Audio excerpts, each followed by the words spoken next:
تمہاری خوبصورتی، تمہارا جمال، تمہارا حسن، جوانی کا نشہ، دولت کا گھمنڈ، تمہاری قابلیت کے چرچے، تمہارا ہنر، سب ایک دن ختم ہو جائے گا، تو غرور کس بات کا؟ کلو نفس ذائقۃ الموت۔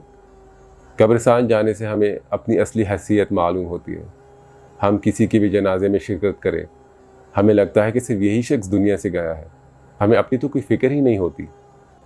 اپنے رشتہ داروں کی قبر پر جایا کریں تاکہ اپنی موت اور آخرت کی فکر ہو اور تقوی پیدا ہو، تاکہ ہم دنیا کو پانے کی لالچ میں حرام کاموں سے بچ جائیں۔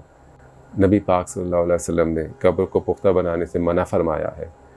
اس کی مثال آپ خود دیکھ سکتے ہیں کہ ڈاکٹر اسرار احمد کی قبر بالکل اسلام کے عین مطابق ہے۔ اللہ سبحانہ تعالیٰ ان کے درجات بلند کرے، جنہوں نے بہت سے لوگوں کی زندگیاں بدل دی اور اللہ کی راہ پہ لگا دیا۔